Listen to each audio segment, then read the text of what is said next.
নমস্কার বন্ধুরা, কেমন আছেন সবাই? আশা করি আপনারা সবাই ভালো আছেন। আমি রনিতা আবার একটা নতুন ব্লগ নিয়ে চলে এসেছি জার্মানি থেকে। আজকের দিনটা মঙ্গলবার, আর আজকের দিনটায় একেবারে লাঞ্চের প্রিপারেশন থেকে আজকের এই ব্লগটা শুরু করছি। আমার এই ব্লগটায় আমি আপনাদের সাথে আজকে শেয়ার করব যে জার্মানিতে অনেক কিন্তু কালো ডিম পাওয়া যায়। হ্যাঁ, বিভিন্ন রকম কালারফুল ডিম তো পাওয়াই যায়, সেটা আমার অন্য ভিডিওতে আপনারা নিশ্চয়ই দেখেছেন। তবে এখানে কালো ডিম পাওয়া যায়, একদম কালো কুচকুচে ডিম। তো সেই কালো কুচকুচে ডিমের গল্পটা কি আর কেমনই বা খেতে, সবকিছু নিয়েই আজকের এই ব্লগটায় আলোচনা করব। তাহলে চলুন শুরু করা যাক আজকে আমার এই ব্লগ।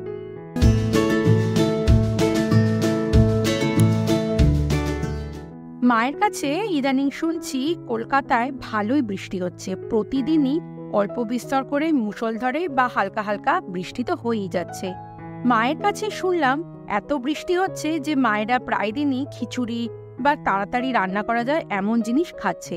তো খিচুড়ির কথাটা শুনে আমাদেরও মনে হলো যে খিচুড়ি তো খাওয়াই যায়, আজকে ততটা গরম নেই, আর আজকে হালকা রোদও উঠেছে, খুব একটা রোদের তেজও নেই, তো মনে হলো আজকে একটু খিচুড়ি খাই। তো সেই খিচুড়ি খাওয়ার জন্যই টুকটাক যা প্রিপারেশন করতে হয় সেগুলোই করছি। গোবিন্দভোগ চালের সাথে আজকে একটু মসুর ডাল আর মুগ ডাল দুটোই ডাল দিয়েছি। তো তারপর আর বাড়িতে যা যা ছিল, আলু, গাজর আর ফুলকপি, সেগুলো দিয়েই হালকা করে একটুখানি বানাচ্ছি আজকে খিচুড়ি। খিচুড়ির সাথে তো ডিম ভাজা মাস্ট। আমার খিচুড়ির সাথে ইলিশ ভাজা ভালো লাগে, তবে ডিম ভাজা মনে হয় একদম সুপার ডুপার হিট। এই যে আজকে আমাদের এটা লাঞ্চ, বেগুন ভাজা, গোল গোল করে কাটা আলু ভাজা আর ডিম ভাজা, আর তার সাথে ওপর থেকে ছড়ানো ঘি।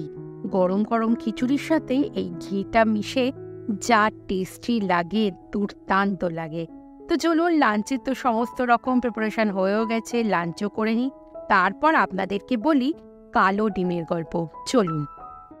জানেন, জার্মানিতে কিন্তু প্রচুর জাপানিজরা থাকে। শুধু জাপানিজ কেন, কোরিয়ানরাও থাকে আর প্রচুর চাইনিজরাও থাকে। তো এখানে একটা খুব বড় জাপানিজ মার্কেট আছে, তো সেখানে কালকে গিয়েছিলাম। তো সেখানে দেখলাম হাফ এগ, আমরা পাতি ভাষায় যেটাকে বলি হাঁসের ডিম, সেটা বিক্রি হচ্ছিল। জার্মানিতে সচরাচর আমি কিন্তু এরকম হাঁসের ডিম দেখতে পাই না। কোয়েলের ডিম কখনো কখনো দেখতে পেয়েছি, তবে হাঁসের ডিম ওরকম দেখতে পাইনি। তো মনে হলো অনেকদিন তো এই হাঁসের ডিম খাইনি, তো কিনেই ফেলি। কিন্তু সেখানে লেখাই ছিল যে এটা হচ্ছে ব্ল্যাক এগ। তো আমার সেরকম কোনো আইডিয়া ছিল না। জার্মান সুপার মার্কেটে কিন্তু টুকটাক দেখেছি সেদ্ধ ডিমকে বিভিন্ন রকম কালার করে, এমনি নর্মাল পাতি আমরা যেমন ডিম সেদ্ধ খাই সেই রকমই ডিম সেদ্ধ, কিন্তু বাইরের খোলসটা হচ্ছে বিভিন্ন রকম কালার করা যায়। সেটা হয়তো বাচ্চাদের জন্য করে, বা বিভিন্ন রকম ধরুন ইস্টারের সিম্বল তো ডিম, তো সেই জন্য করে। তো আমি এইগুলো দেখে অভ্যস্ত। তো তখন ভাবলাম এটা হয়তো ডার্ক এগই, কিন্তু বাইরেটা হয়তো ব্ল্যাক কালার করা, সেই জন্য হয়তো এরকম কালো ডিমের সিম্বল দেওয়া। তো সেটা আমি কিনে নিয়েছি। আর দীপাঞ্জন বলল যে জাপানিজরা বা কোরিয়ানরা বা চাইনিজরা কিন্তু এরকম কালো ডিম খায়। তো ভালোই হলো, চলো আমরাও খেয়ে দেখি। খুব একটা মনে হয় খারাপ খেতে হবে না, খারাপ ভালো যাই হোক না কেন, একবার ট্রাই করে তো দেখা যেতে পারে। তো এটা দেখলাম প্রত্যেকটা ডিমকেই কিন্তু এরকম ভাবে প্লাস্টিকে মোড়া আছে। তো একটা কাটছি, এক একটা ট্রেতে ছিল 6টা ডিম। তো একটা প্রথম কেটে দেখছি বেশ কালো রঙের, আর ডিমটা কিন্তু ভেতরটা একদমই সাদা নয়, একদমই কালো কুচকুচে। সত্যি বলতে কি, এই ডিমটা ভাঙতে ভাঙতে কেমন যেন মনে হচ্ছে এটা কেমন একটা সাপের ডিমের মতো।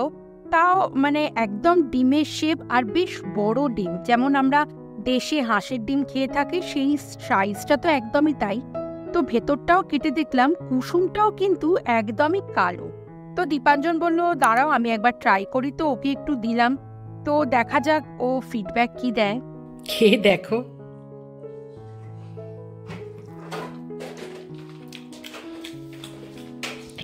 ফিডব্যাক একটু পরে দিচ্ছি, আগেই বলে দিই যে এটার পেছনে যে গল্পটা সেটা হচ্ছে যে এরা এই ধরনের ডার্ক এগগুলোকে বেশ অনেক দিন সয়া সসে ডুবিয়ে রাখে, এবং এটা কিন্তু পুরোপুরিভাবে ওরা ডুবিয়ে রাখে ধরুন ফার্মেন্টেশনের জন্য। সেই জন্য সয়া সসের কালার যেহেতু কালো, সেই জন্য ডিমটাও পুরো কালো কালার ধরে নেয়, এবং এটা নাকি ওরা ভীষণ ভালোবাসে, এবং নাকি এতে প্রচুর প্রোটিন থাকে। এবং এটা কিন্তু সাধারণ ডিমের থেকে অনেকটাই দাম বেশি। আমার এটার কত দাম নিয়েছে জানেন? আমার এই 6টা ডিমের দাম নিয়েছে বলতে পারেন ভারতীয় টাকায় এক একটা ডিম প্রায় 70 টাকার মতো। তো এবার চলে আসি ফিডব্যাক। দাঁড়ান, ফিডব্যাকের কথা তো আমি পরে বলছি। আগে দেখাই সামনে যে শীতকাল আসতে চলেছে সেটার প্রিপারেশনের জন্য আমি তেমু থেকে কয়েকটা জিনিস অর্ডার করেছি। তো সেগুলোই টুকটুক করে দেখাই কি অর্ডার করেছি। এটা একটা জ্যাকেট কিনেছি।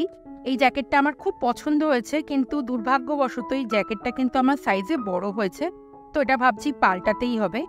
আর সঙ্গে নিয়েছি আমার যে এয়ার ফ্রায়ার আছে, এয়ার ফ্রায়ারে মাফিন বানাবো, সেই জন্য এই ট্রেটা নিয়েছি। এটা সিলিকনের ট্রে। আর একটা জিনিস, এটাকে বলে আমাদের ভাষায় কিন্তু বলে লেগিংস, কিন্তু এটা হলো আমরাও পরি, দীপাঞ্জনও পরে, চিকাও পরে। সেটা হচ্ছে যখন এখানে প্রচুর ঠান্ডা পড়ে তখন জিন্সের মধ্যে ফর্মাল প্যান্ট বা বিভিন্ন রকম ট্রাউজার যাই বলুন না কেন তার তলায় এটাকে কিন্তু পরতেই হয়। এটা পা অনেকটা গরম রাখে এবং ভীষণ আরামদায়ক। এটা না পরলে কিন্তু শীতকালে যখন ধরুন -1 বা 0 ডিগ্রি টেম্পারেচার থাকে তখন কিন্তু সার্ভাইভ করা খুব চাপের হয়ে যায়। আর সঙ্গে নিয়েছি এইটাও হচ্ছে আমার এখানকার ওয়ার্ম লেগিংস। এই লেগিংসটার সবথেকে সুবিধা হচ্ছে এর ভেতরে হালকা ফাড় দেওয়া আছে যাতে এটা আমি ডিরেক্টও পরতে পারি। এটার দাম কিন্তু খুব একটা বেশি নেয়নি, মাত্র নিয়েছে ওই ধরুন 6-7 ইউরো, মানে ভারতীয় টাকায় প্রায় 550 বা 600 টাকার মতো। একদিন প্রায় প্রতিদিনই আমরা সন্ধেবেলা বসছি একটু টিকিট দেখার জন্য। খুব ইচ্ছা আছে যদি এবছর পারি দুর্গাপুজোয় কলকাতা যাব। প্রায় 3 বছর পর যদি সুযোগ হয় এই বছর দুর্গা ঠাকুরকে আমরা দেখতে পাবো কলকাতা থেকে। তো সেটার জন্যই প্রতিদিন আমরা সন্ধেবেলায় বসি। তবে ইদানিং দেখছি দুর্গাপুজোর জন্য বলুন বা মানে টিকিটের এত হাইপ রয়েছে, টিকিট কাটতেই পাচ্ছি না। মানে আসা যাওয়া মিলিয়ে আমরা দেখছি টিকিটের প্রাইস প্রায় 4-4.5 লাখ পড়ে যাচ্ছে। তাও ধরুন একটা হল নয়, 2টো হল। এত টাকা দিয়ে যেতেও কিন্তু বেশ ভয় লাগছে, সেই জন্য টিকিট প্রায় কাটাই হচ্ছে না। আজকে রাত্রিবেলায় খুব ইচ্ছা আছে একটু স্টাফড ইডলি খাবো, সেই জন্য ওই পিনাটের চাটনি বানাচ্ছি কোকোনাট দিয়ে। আর ইডলির মধ্যে যে স্টাফটা দেব সেটার ওই যে আলুর পুর সেটাই বানাচ্ছি। খুব সহজ, যেমন ধোসার মধ্যে আপনারা মশালা দেন, আলুর মশালা, ঠিক সেই রকমই জিনিস, তবে আজকে ওটা ইডলির মধ্যেই দেব। এটা বানানো খুব সহজ। আর এই ইডলি স্ট্যান্ডটা আমি আগের বারে এনেছিলাম আমার মায়ের কাছ থেকে। মায়ের কাছে অনেক দিনই ছিল। এখানে ছোট্ট ছোট্ট ইডলিগুলো হয়, সেই বাটন ইডলি টাইপের, কিন্তু সেটা আমাদের জন্য যথেষ্ট। লাগেজে পুরে শটাং এনেছিলাম, তখন আর ইউজ করা হয়নি। আজকে মনে হলো একটুখানি স্টাফড ইডলি খাই, তো সেটাই আজকে বানাচ্ছি। তাহলে চলুন দীপাঞ্জনের ফিডব্যাকটা একবার জানিয়ে দিই। সেটা হচ্ছে দীপাঞ্জন বলল প্রচণ্ড কষ্টা খেতে, মানে শুধু সয়া সস যদি আপনি মুখে দেন যেমন টেস্ট হবে, আর তার সাথে যদি এগ যদি খান উইদাউট নুন, তো সেই দুটো মিলিয়ে যেমন একটা কষ্টা টেস্ট হয় ঠিক সেরকমই টেস্ট। ভীষণ বাজে খেতে। মানে দীপাঞ্জন বলছিল যে জানি না আমাদের টেস্ট বারটা তো অন্যরকম, চাইনিজ, জাপানিজ বা কোরিয়ানদের টেস্ট বার অন্যরকম, আমাদের অন্যরকম, সেই জন্যই হয়তো এই টেস্টটা আমাদের একদমই পছন্দ হয়নি। এই যে দেখুন, এইটা হচ্ছে আজকে আমাদের ডিনার।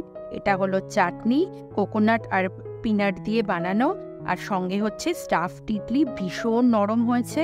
একটু স্বাদ বদলের জন্য এই ধরনের জিনিস কিন্তু মাঝে মাঝে খাওয়াই যায়। আপনাদের কেমন লাগে এই ধরনের জিনিস? আর ওই যে কালো ডিমের যে গল্পটা বললাম সেটা শুনে আপনাদের কেমন লাগলো তো আমাকে প্লিজ কমেন্ট সেকশনে অবশ্যই জানাবেন।